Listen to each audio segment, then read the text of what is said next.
Hi, I'm 26F, and until a year ago, I believed my grandmas were just two lovely old ladies who drank tea, argued about crossword puzzles, and loved me more than anything. Grandma June, my mom's mother, and Grandma Ellen, my dad's mother, had been best friends since childhood. They even lived just two houses apart. Everyone in our small town called them the grandmas, like they were one unit. They laughed the same, cooked together, and even took turns spoiling me. I used to joke that I had one grandma split in two. Then June died last summer, peacefully, in her sleep. She was 87. We all cried, of course. I was heartbroken. But during the reading of her will, something strange happened. Her lawyer handed me a small envelope. My name was written on it in June's handwriting. Inside was a short note and a tiny brass key. The note said, "You were always brave. Go to my basement. Behind the old bookshelf, move it. Open the small door. I'm sorry. But the truth is yours now. Love, Grandma J." That same night, after everyone had gone home, I drove back to her house alone. I couldn't sleep anyway, and my hands were shaking the whole time. Her basement had always creeped me out as a kid. It was dark and cold, filled with old furniture and storage bins, but I found the bookshelf easily. It was lighter than I remembered. Behind it, just like she said, was a small wooden door in the wall, almost like a doll's door. The key fit perfectly. Behind the door was a box. Just one box. It was dusty, and inside there were only a few things. A faded photograph of Grandma June and Ellen, younger, maybe in their 30s, standing on a porch with a small child between them. A baby's hospital bracelet, the name on it, Iris Lane, and a letter, handwritten, dated July 1962. The letter was from Grandma Ellen. It started like this: "Dear June, I don't know how to live with this lie anymore. I wake up every night hearing Iris cry in my dreams. It wasn't fair what we did, what we decided. But I did it for you and for her. God help me, I did it for love." I read that letter 4 times before I realized I was crying. My hands wouldn't stop shaking. Iris Lane, I had never heard that name before. But there was more in the letter. They had made a deal, the two of them. After something terrible happened to Iris's mother, someone named Margaret, who apparently died young, June and Ellen took the baby and never told anyone. Not even their husbands. They raised her between them, switching back and forth, telling the world she was a distant relative. And then she vanished. The rest of the letter was full of guilt, questions, and heartbreak. Ellen begged June to forgive her for breaking the promise and hinted that something had happened, something that made them stop talking for almost 5 years in the 1970s. I had never even known about that. I sat on the cold floor for what felt like hours, just staring at the name, Iris Lane. I didn't sleep that night. The next morning, I went to Grandma Ellen's house. She was sitting in her usual armchair, knitting a scarf like she always did. When she saw my face, she didn't ask why I came early. She just said quietly, "So she left you the key." That was when everything changed. I didn't know what to say. I just stood there holding the letter like it might burn a hole through my fingers. Grandma Ellen looked so calm, so old, but in that moment, she didn't feel like my sweet knitting grandma anymore.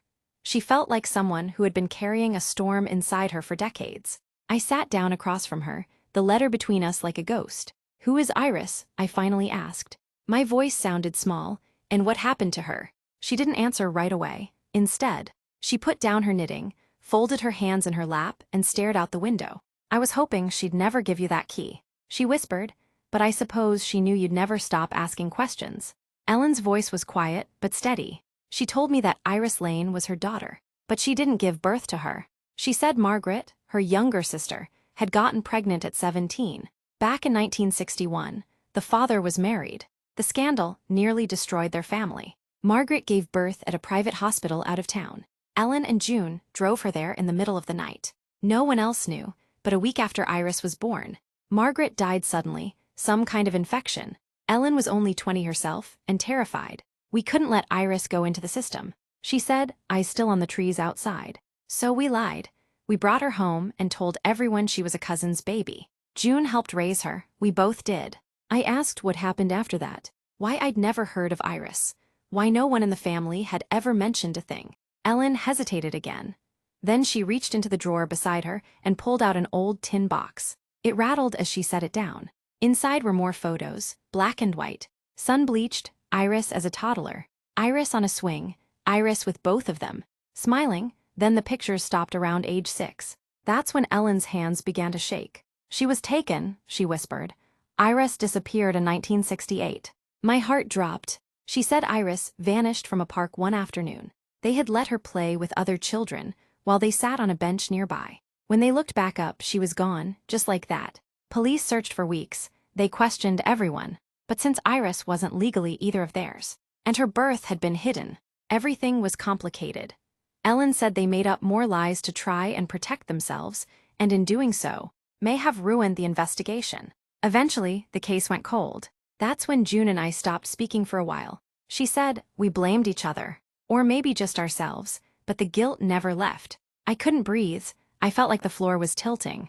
A missing child, a secret birth, a lifetime of lies, and somehow, I was at the center of it now. But why did she leave me the key? I asked. Why now? Ellen looked at me for the first time. Her eyes were full of something between hope and fear. Because you look just like her. She said, like Iris, you always have. I froze. What are you saying? I whispered. She didn't answer. She just reached into the tin again and pulled out one last photo. A school picture of a girl with dark curls and a dimple in her left cheek. I looked at it. Then I looked in the mirror behind her chair. Same curls, same dimple. And suddenly, I wasn't sure who I was anymore. I must have stared at that photo for a full minute before I even blinked. It was like looking at a picture of myself as a kid, but it wasn't me. It was Iris, the little girl who vanished in 1968. The child my grandmothers loved. The child the world forgot. This can't be right, I said. I mean, I was born in 1998. Iris would be way older than me. Ellen nodded. She expected that. Iris would be 64 today, she said softly. We never saw her again after she disappeared. But June, she never stopped looking. Even after the police gave up. Even when I begged her to stop for her own sanity, she kept following leads. She paused. That's when she found them. I leaned in. Found who? The couple who adopted a girl from a private agency in 1970. A girl with no papers, no real name. Just Khaled baby Jane Doe. The agency shut down soon after. It was illegal, underground. The child matched Iris's description exactly, but there was no proof, just a feeling June had. She tried to make contact, but the family refused. The girl had already grown up. They changed her name, her past, everything. Ellen looked me dead in the eye. That girl's name was Margaret James. My hands went cold. That's my mother's name. My mom. You think my mom is Iris? I asked, barely able to breathe. Ellen gave the smallest nod. We both believed it, but we couldn't prove it. June didn't want to upset your mother or ruin her life. She waited and waited. She hoped one day something would bring the truth out. I guess she believed you would be the one to find it. I stood up, pacing. My heart was racing so hard it hurt. I remembered all the weird things about my mom, how she never talked much about her childhood, how she said she was adopted, but never really looked into it. She used to joke that she just appeared one day. I always thought she was being funny, but what if it wasn't a joke? What if my mom is actually the missing girl they'd been searching for all these years? We need to talk to her, I said. We need to tell her. But Ellen looked terrified. You can't just walk in and say, hey, surprise, you might be the center of a missing child case from 1968. She has a life, a family, you. What if it destroys everything? I didn't answer, I couldn't, because deep down I knew she was right. Still, I had to do something. That night, I went home and pulled out one of those at-home DNA kits I'd never used. The one I got as a gift 2 Christmases ago. I sent it off the next morning and ordered another for my mom, saying it was for a fun family tree project. She agreed. She always liked that kind of stuff. While I waited for the results, I started digging old newspaper archives, police records, cold case forums. I even reached out to a local reporter who specialized in missing person stories from the past. That's when things got weird. A week later, I got an anonymous email. Subject line, stop digging. There was no body text, just a single attachment, a grainy, black and white photo of Iris at the park the day she disappeared.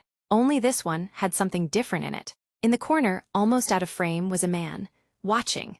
I zoomed in, and my stomach dropped. Because that face looked familiar.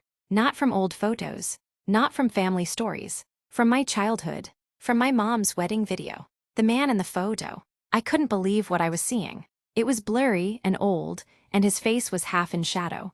But there was something about the curve of his jaw, the tilt of his shoulders, the way he stood, that I knew deep in my bones.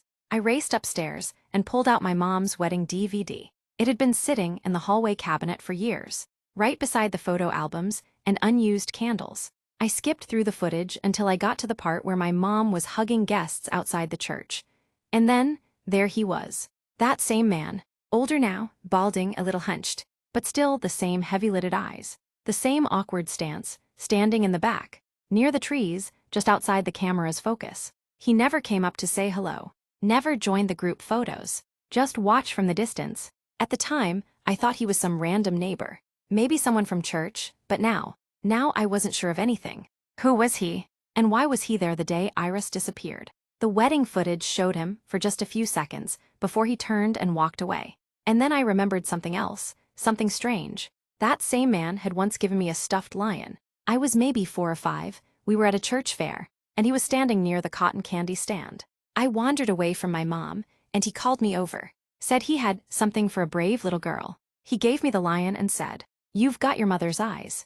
I told my mom, and she freaked out. She made a huge scene, and we left the fair early. I remember her locking all the doors that night and yelling at my dad in the kitchen. I never saw that man again. Until now. The DNA results came back 2 days later. I sat in my room, hands shaking, staring at the email header that read, "Your ancestry results are ready." I opened mine first. Nothing weird. Western European, some Irish, the usual mix. Then my mom's. And everything stopped. We didn't match.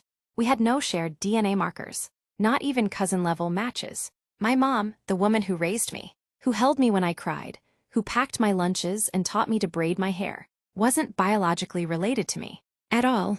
I couldn't breathe.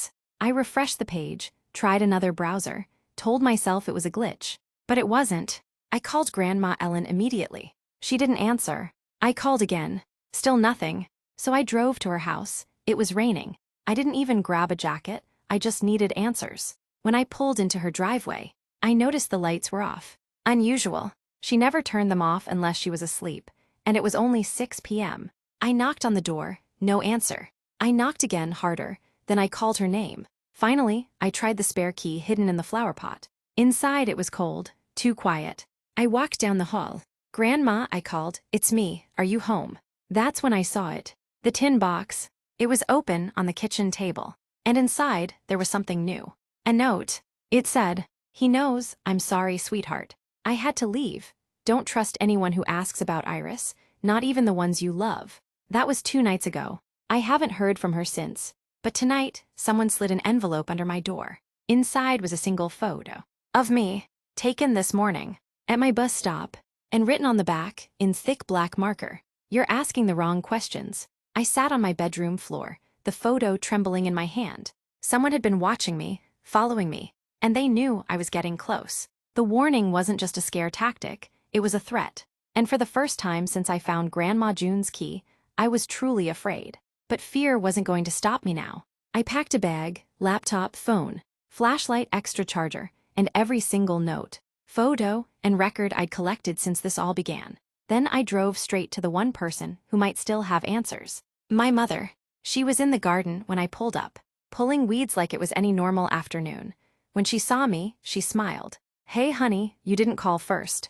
I stared at her, this woman who might be Iris, who might have been stolen, erased, and rewritten into a whole new life. "Mom," I said, voice shaking, "we need to talk." We sat at the kitchen table. I laid out the photos, the DNA results, the letter from Grandma Ellen, the name Iris Lane. I told her everything. She didn't move, didn't speak. Not until I said the man at her wedding, the man from the park, the man who gave me the lion, was the same person in every photo. That's when her eyes filled with tears. She looked down at her hands, slowly shaking her head. I always knew something was off. She whispered, not in words, not in memories, but in feelings. Like my childhood was made of glass, I wasn't allowed to touch. Then she stood up, walked to the drawer and pulled something out.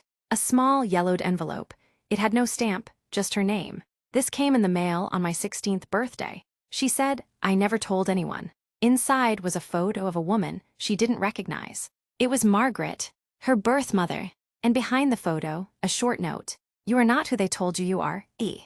I thought it was a prank, she said, or a mistake. I buried it, but it never left me. I told her everything else, the envelope under my door, Grandma Ellen's disappearance, the threat. And finally, we made a choice. We drove straight to the police. This time, with everything we had, DNA, letters, photos, we had enough to reopen Iris Lane's missing person case. They started digging into the old adoption agency. What they found shocked even the detectives. That man, the one in the photos, was not a stranger. His name was David Brent, a private investigator, hired in 1968 by Grandma June to find Iris. But he went rogue, tracked the child himself, faked adoption papers, sold children to families willing to pay in cash, including my grandparents. They never knew. They were told Iris was rescued from an unsafe home. They raised her with love, never questioning the story, never imagining they were part of something criminal. David Brent vanished in 2002, presumed dead. But if someone just took that photo of me, he or someone working for him might still be alive. As for Grandma Ellen, she turned up 2 weeks later, in a motel, tired, shaken, but safe. She'd gone into hiding the moment she saw the wedding video again. She recognized the man instantly, said she always feared he'd come back. He took Iris once, she told police. I wasn't going to let him take my granddaughter. So now here I am. My mom is Iris. I'm not biologically related to her, but I am hers and she is mine. We've started to piece together a new kind of family, not built on lies but truth. We visit Grandma Ellen every Sunday, and every once in a while, we get a letter. No return address, no handwriting we recognize, just messages like, "The past never forgets," or, "Some secrets belong in the dark." We give them to the police now, and we never walk anywhere alone. But we're not scared anymore. We're ready, because the truth may have been buried, but we dug it up, and we're never letting it be buried again.